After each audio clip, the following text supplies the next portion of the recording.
St. Patrick was a 5th-century Romano-British Christian missionary and bishop in Ireland. Known as the Apostle of Ireland, he is the primary patron saint of Ireland, along with Saints Brigit of Kildare and Columba. He is also venerated in the Anglican Communion, the Old Catholic Church, and in the Eastern Orthodox Church as equal to apostles and the Enlightener of Ireland. The dates of Patrick's life cannot be fixed with certainty, but there is broad agreement that he was active as a missionary in Ireland during the second half of the 5th century. Early medieval tradition credits him with being the first bishop of Armagh and primate of Ireland, and they regard him as the founder of Christianity in Ireland, converting a society practicing a form of Celtic polytheism. He has been generally so regarded ever since, despite evidence of some earlier Christian presence in Ireland. According to the Confessio of Patrick, when he was about 16, he was captured by Irish pirates from his home in Great Britain, and taken as a slave to Ireland, looking after animals, where he lived for 6 years before escaping and returning to his family. After becoming a cleric, he returned to Northern and Western Ireland. In later life, he served as a bishop, but little is known about the places where he worked. By the 7th century, he had already come to be revered as the patron saint of Ireland. St. Patrick's Day is observed on the 17th of March,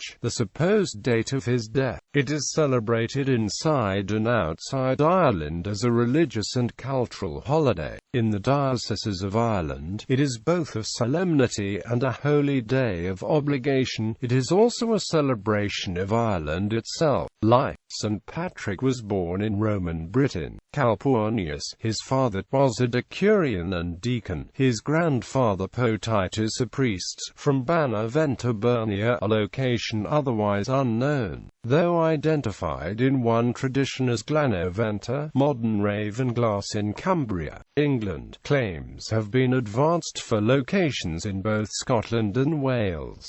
Patrick, however, was not an active believer. According to the Confession of St. Patrick, at the age of just 16, Patrick was captured by a group of Irish pirates. They brought him to Ireland, where he was enslaved and held captive for 6 years. Patrick writes in the Confession that the time he spent in captivity was critical to his spiritual development. He explains that the Lord had mercy on his youth and ignorance, and afforded him the opportunity to be forgiven of his sins and converted to Christianity. While in captivity, St. Patrick worked as a shepherd and strengthened his relationship with God through prayer, eventually leading him to convert to Christianity. After 6 years of captivity, he heard a voice telling him that he would soon go home, and then that his ship was ready. Fleeing his master, he traveled to a port 200 miles away, where he found a ship and with difficulty persuaded the captain to take him. After 3 days sailing they landed, presumably in Britain, and apparently all left the ship, walking for 28 days in a wilderness, becoming faint from hunger. After Patrick prayed for sustenance, they encountered a herd of wild boar. Since this was shortly after Patrick had urged them to put their faith in God, his prestige in the group was greatly increased.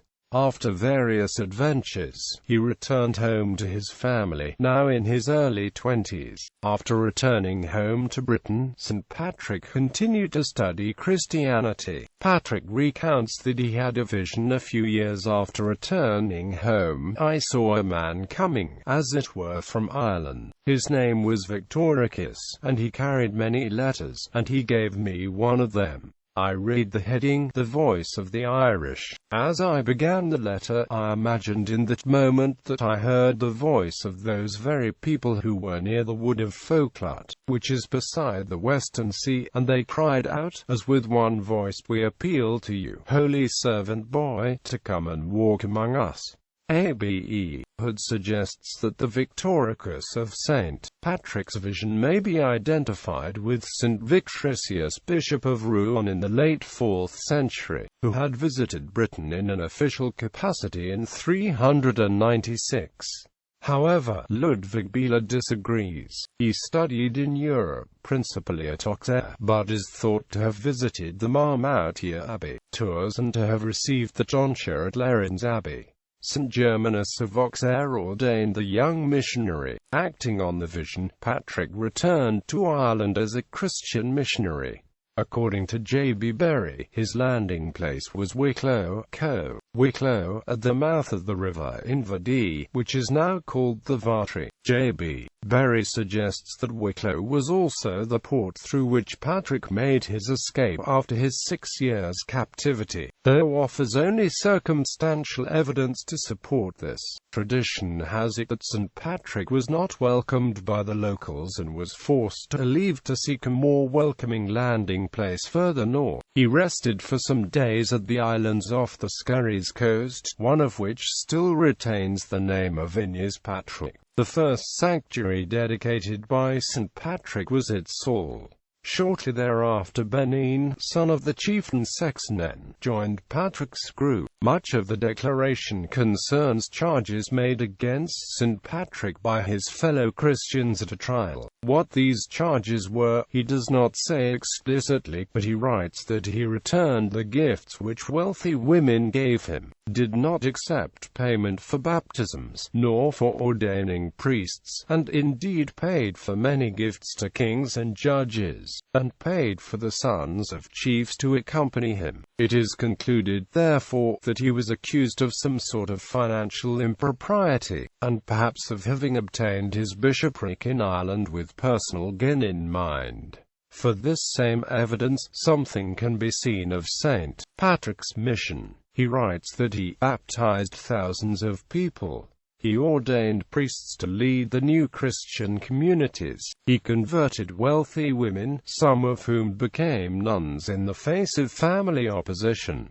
He also dealt with the sons of kings, converting them too. The Confessio is generally vague about the details of his work in Ireland, though giving some specific instances. This is partly because, as he says at points, he was writing for a local audience of Christians who knew him and his work. There are several mentions of traveling around the island, and of sometimes difficult interactions with the chiefly elite. He does claim of the Irish, never before did they know of God except to serve idols and unclean things. But now, they have become the people of the Lord, and are called children of God. The sons and daughters of the leaders of the Irish are seen to be monks and virgins of Christ. St. Patrick's position as a foreigner in Ireland was not an easy one. His refusal to accept gifts from kings placed him outside the normal ties of kinship, fosterage and affinity. Legally he was without protection, and he says that he was on one occasion beaten, robbed of all he had, and put in chains, perhaps awaiting execution. Patrick says that he was also, many years later, a captive for 60 days, without giving details. Maciej's Life of St. Patrick contains a supposed prophecy by the Druids which gives an impression of how Patrick and other Christian missionaries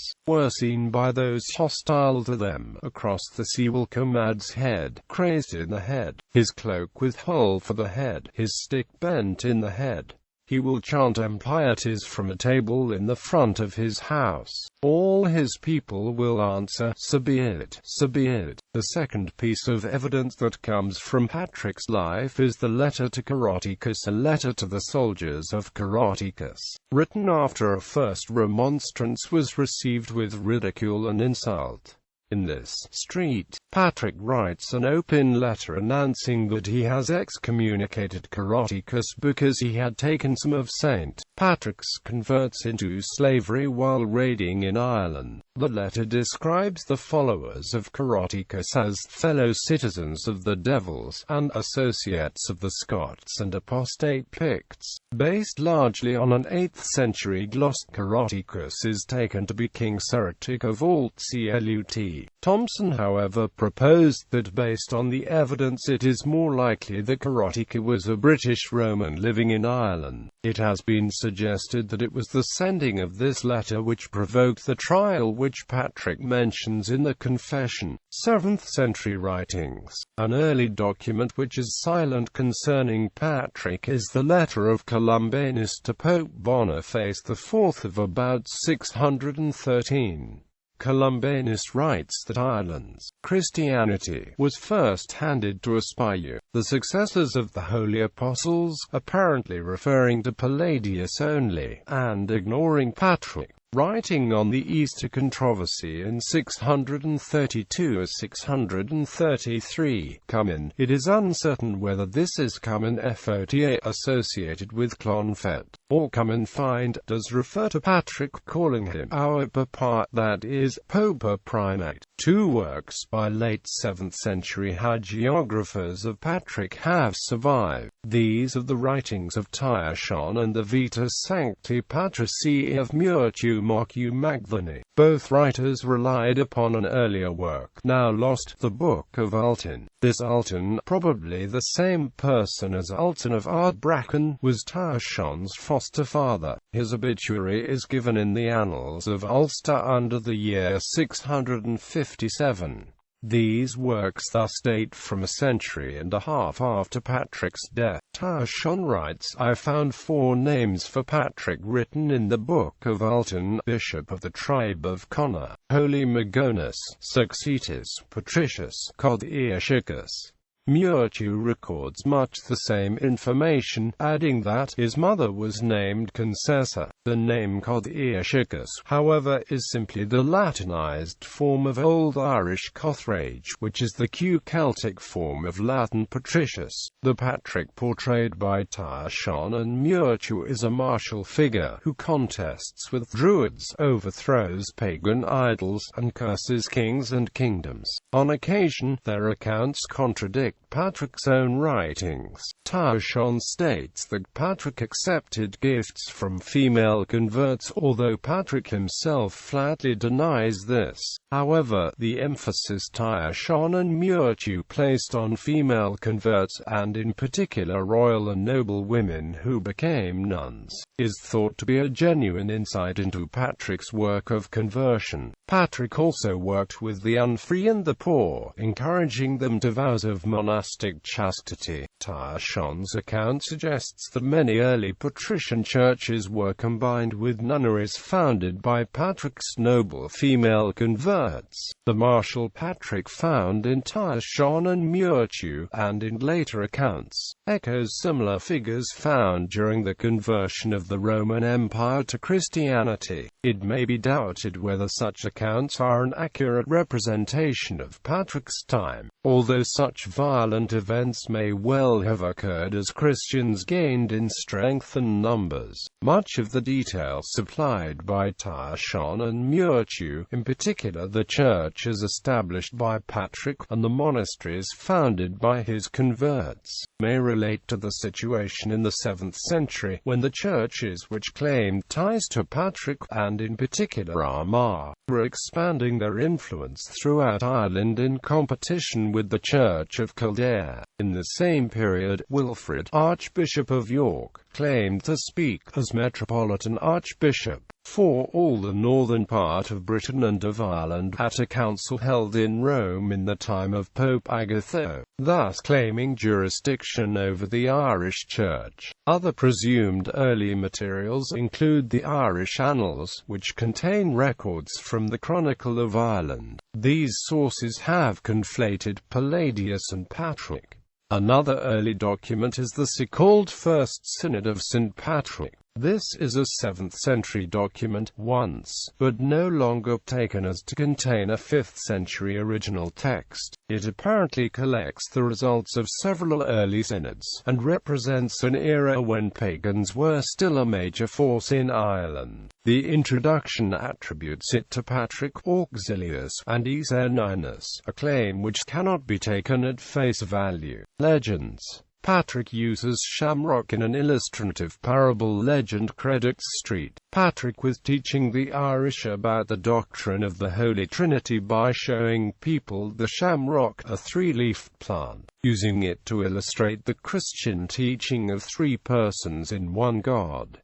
This story first appears in writing in 1726, though it may be older. The shamrock has since become a central symbol for St. Patrick's Day. In pagan Ireland, 3 was a significant number and the Irish had many triple deities, a fact that may have aided St. Patrick in his evangelization efforts when he held up a shamrock and discoursed on the Christian Trinity. Patricia Monaghan says there is no evidence that the shamrock was sacred to the pagan Irish. However, Jack Santino speculates that it may have represented the regenerative powers of nature and was recast in a Christian context. Icons of St. Patrick often depict the saint with a cross in one hand and a sprig of shamrocks in the other. Roger Homan writes, "We can perhaps see St. Patrick drawing upon the visual concept of the triskel when he uses the shamrock to explain the Trinity. Patrick banishes all snakes from Ireland. The absence of snakes in Ireland gave rise to the legend that they had all been banished by St. Patrick chasing them into the sea after they attacked him during a 40-day fast he was undertaking on top of a hill. This hagiographic theme draws on the biblical account of the staff of the prophet Moses.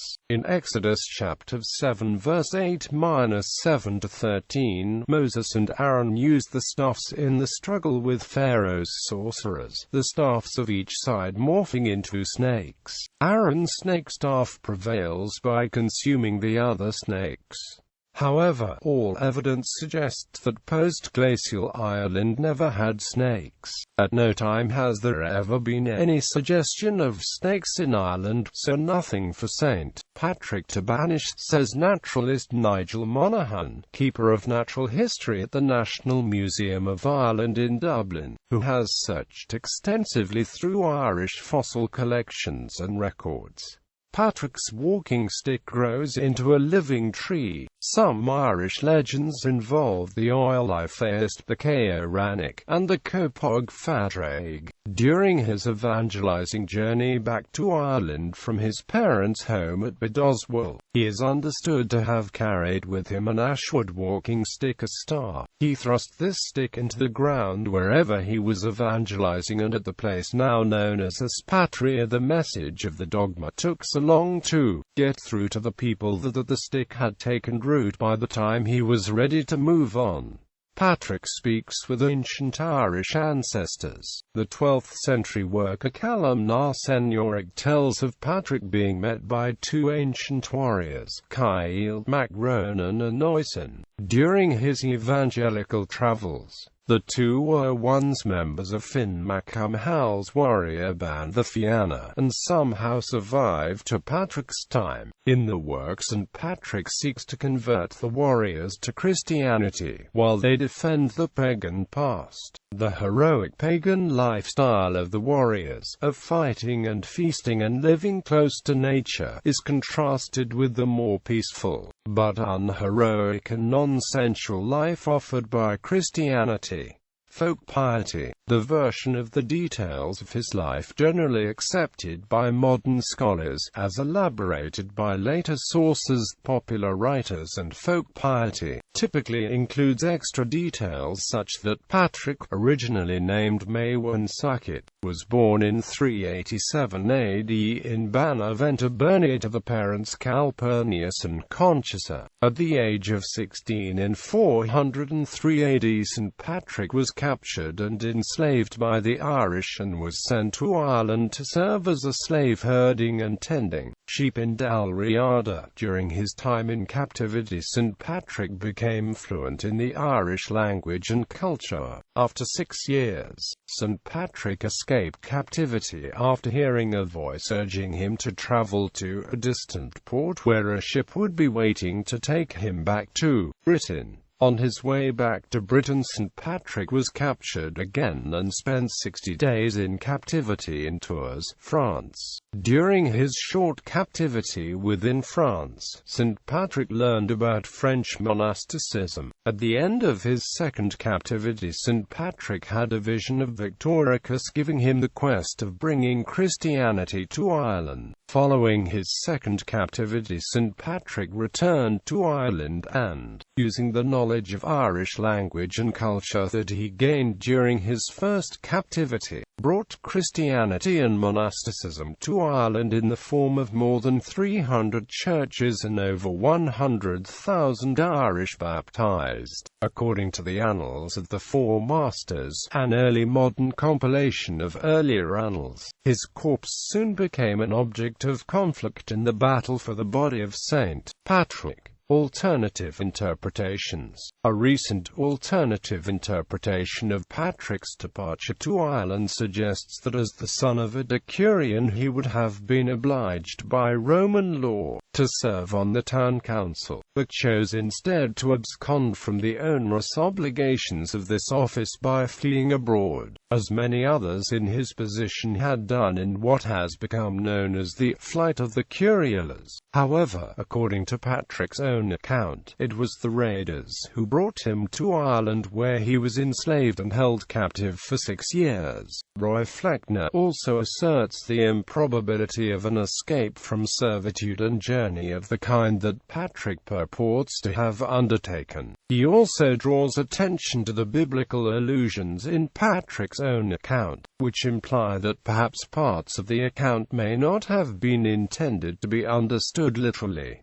St. Patrick's crosses. There are two main types of crosses associated with St. Patrick: the cross patée and the saltire. The cross patée is the more traditional association, while the association with the saltire dates from 1783 and the Order of St. Patrick. The cross patée has long been associated with St. Patrick for reasons that are uncertain. One possible reason is that bishops' mitres in ecclesiastical heraldry often appear surmounted by cross patée. An example of this can be seen on the old crest of the Brothers of St. Patrick. As St. Patrick was the founding bishop of the Irish Church, the symbol may have become associated with him. St. Patrick is traditionally portrayed in the vestments of a bishop, and his mitre and garments are often decorated with a cross patée. The cross patée retains its link to St. Patrick to the present day. For example, it appears on the coat of arms of both the Roman Catholic Archdiocese of Armagh and the Church of Ireland Archdiocese of Armagh. This is on account of St. Patrick being regarded as the first bishop of the Diocese of Armagh. It is also used by Down District Council, which has its headquarters in Downpatrick, the reputed burial place at St. Patrick. St. Patrick's saltire is a red saltire on the white field. It is used in the insignia of the Order of St. Patrick, established in 1783, and after the Acts of Union 1800 it was combined with the St. George's Cross of England and the St. Andrew's Cross of Scotland to form the Union flag of the United Kingdom of Great Britain and Ireland. A saltire was intermittently used as a symbol of Ireland from the 17th century, but without reference to St. Patrick.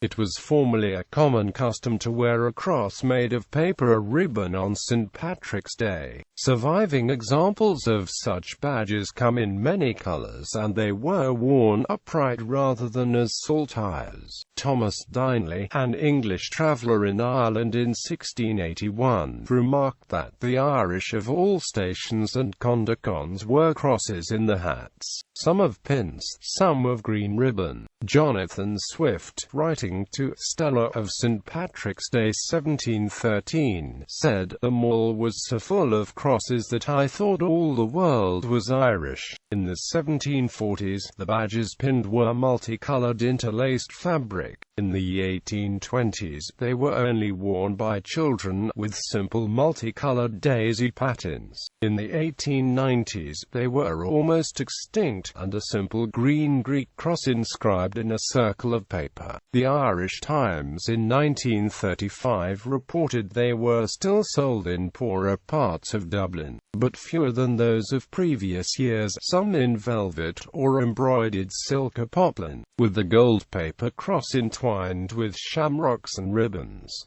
St. Patrick's Bell. The National Museum of Ireland in Dublin possesses a bell first mentioned, according to the Annals of Ulster, in the Book of Quanu in the year 552. The bell was part of a collection of relics of Patrick removed from his tomb 60 years after his death by Columba.He to be used as relics. The bell is described as the Bell of the Testament, one of 3 relics of precious mina, of which the other 2 were described as Patrick's goblet and the Angel's Gospel. Columba.He is described to have been under the direction of an angel, for whom he sent the goblet to down the bell to Armagh, and kept possession of the Angel's Gospel for himself. The name Angel's Gospel is given to the book because it was supposed that Columba.He received it from the angel's hand. A stir was caused in 1044 when 2 kings,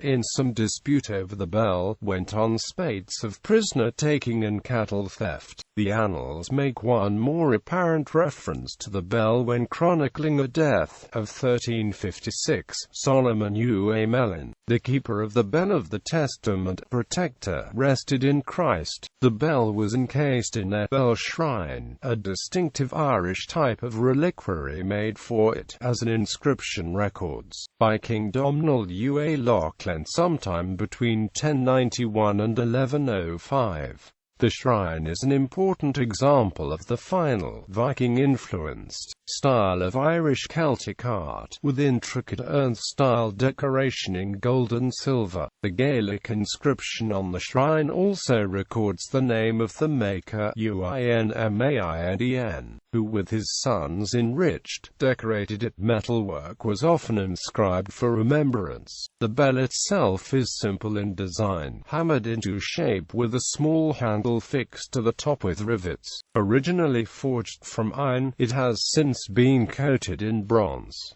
The shrine is inscribed with 3 names, including King Domhnall Ua Loughlin's. The rear of the shrine, not intended to be seen, is decorated with crosses, while the handle is decorated with, among other work, Celtic designs of birds. The bell is accredited with working a miracle in 1044 and having been coated in bronze to shield it from human eyes, for which it would be too holy. It measures 12.5 times 10 centimeters at the base, 12.8 times 4 centimeters at the shoulder, 16.5 centimeters from base to shoulder, 3.3 centimeters from shoulder to top of handle, and weighs 1.7 kilogram. St. Patrick and Irish identity. St. Patrick features in many stories in the Irish oral tradition, and there are many customs connected with his feast day. The folklorist Jenny Butler discusses how these traditions have been given new layers of meaning over time while also becoming tied to Irish identity both in Ireland and abroad.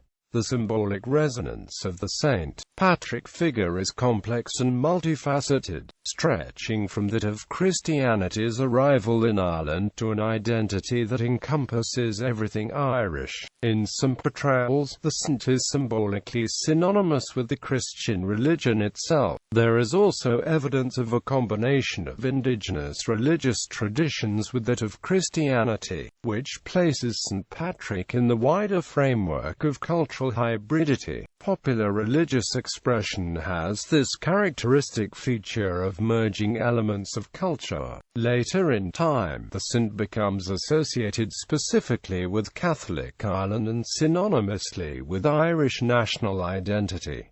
Subsequently, St. Patrick is a patriotic symbol along with the colour green and the shamrock. St. Patrick's Day celebrations include many traditions that are known to be relatively recent historically, but have endured through time because of their association either with religious or national identity. They have persisted in such a way that they have become stalwart traditions, viewed as the strongest Irish traditions.